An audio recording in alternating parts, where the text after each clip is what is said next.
एक छोटे से गांव में एक साधारण सी महिला मीरा अपने पति और सास ससुर के साथ रहती थी। मीरा का जीवन बहुत ही मेहनत और संघर्ष से भरा था, लेकिन उसकी सबसे बड़ी चिंता उसकी सास कुमारी देवी को लेकर थी। कुमारी देवी एक बहुत ही धार्मिक और सख्त महिला थी। वो हमेशा घर में धार्मिक अनुष्ठान कराती रहती थी और उनके लिए हर त्योहार और अवसर बहुत महत्वपूर्ण था। मीरा को लगता था कि सास पूरे दिन परिवार के बारे में ही सोचती रहती है और खुद के लिए बहुत कम समय निकाल पाती है। मीरा ने सोचा, महाकुंभ का पावन मेला लगने वाला है, जो कई वर्षों में एक ही बार आता है। क्यों ना मैं सास को वहां लेकर जाऊं और उन्हें पवित्र संगम में स्नान करवा लाऊं। वह जानती थी कि कुंभ मेला सिर्फ एक धार्मिक आयोजन नहीं था, बल्कि यह एक मन की शांति और आत्मा को शुद्ध करने की यात्रा का अवसर था। यही सोचकर मीरा ने एक दिन कुमारी देवी से कहा, माँ, क्या आप मेरे साथ कुंभ मेला चलेंगी? कुमारी देवी ने उसकी बात शांतिपूर्वक सुनी और फिर मुस्कुराते हुए कहा, बेटा, मैं समझती हूँ कि तुम मेरे बारे में सोच रही हो, लेकिन मैं घर की जिम्मेदारियों से बाहर नहीं जा सकती। मीरा को थोड़ी निराशा हुई, लेकिन उसने हार मानने के बजाय अपने प्रयासों को जारी रखा। एक रात उसे एक ऐसा सपना आया जिसने उसकी उम्मीदों को नई शक्ति और दिशा दी। रात का समय था, मीरा गहरी नींद में थी, जब अचानक उसने अपनी सास कुमारी देवी को एक अद्भुत और दिव्य दृश्य में पाया। चारों ओर का वातावरण शांत, पवित्र और मन को मोह लेने वाला था। वह एक विशाल मेले के बीच खड़ी थी, जहां लाखों श्रद्धालु पवित्र गंगा में डुबकी लगाने के लिए एकत्रित हुए थे। हर चेहरे पर आस्था और आनंद का प्रकाश झलक रहा था। तभी उसकी नजर अपनी सास कुमारी देवी पर पड़ी। मीरा ने श्रद्धा भरे स्वर में पूछा, माँ, इस दिव्य स्थान ने आपको कैसे आकर्षित किया? कुमारी देवी ने उत्तर दिया, यहां आकर ऐसा अनुभव मुझे पहले कभी नहीं हुआ। यहाँ न केवल आत्मा की पवित्रता की ओर बढ़ रही हूँ, बल्कि आत्मा को शुद्ध करने की एक महत्वपूर्ण प्रक्रिया में भी हूँ। मीरा का दिल खुशी से भर गया। उसने देखा कि कुमारी देवी ने जैसे ही पवित्र गंगा के पानी में डुबकी लगाई, उनके चेहरे पर शांति और संतोष की एक गहरी लहर आ रही थी। पवित्र गंगा ने उनके सारे दुख, क्रोध और चिंता को धो दिया था। कुमारी देवी की आंखों में एक नई चमक आ गई थी और उनका हर कदम जैसे एक नई शुरुआत की ओर बढ़ रहा था। अचानक मीरा की आंखें खुल गईं।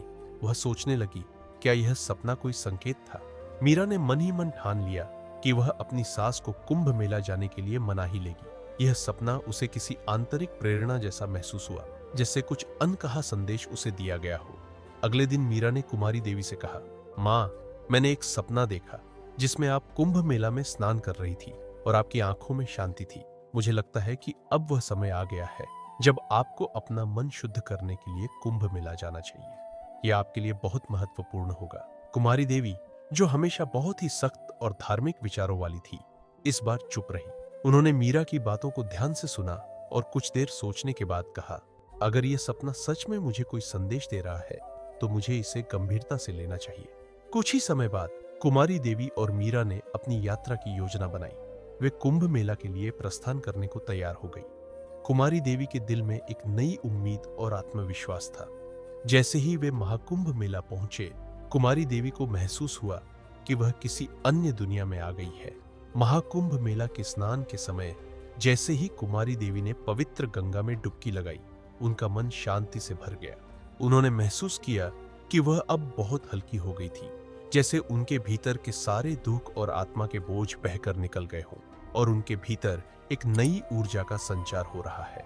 वह पहली बार सच में समझ पाई कि कुंभ मेला सिर्फ शारीरिक स्नान का नहीं, बल्कि आत्मा का भी स्नान होता है। ये एक सफाई थी जो केवल पवित्र जल से नहीं, बल्कि आंतरिक शुद्धता से होती है। कुंभ मेला में स्नान के बाद कुमारी देवी का चेहरा पूरी तरह से बदल गया था। उनके भीतर एक नई शांति और संतोष था। उन्होंने मीरा से कहा, बिल्कुल, यह यात्रा मेरे जीवन की सबसे बड़ी यात्रा रही। मैंने न केवल पापों से मुक्ति पाई, बल्कि आत्मा की गहराई में जाकर शांति का अनुभव किया। अब मुझे पता है कि जीवन का असली उद्देश्य क्या है। मीरा के लिए यह सबसे बड़ी जीत थी। उसकी सास ने जीवन में एक नई दिशा पाई थी। कुमारी देवी की आंखों में वह शांति और संतोष था जो वह जीवन भर चाहती थी।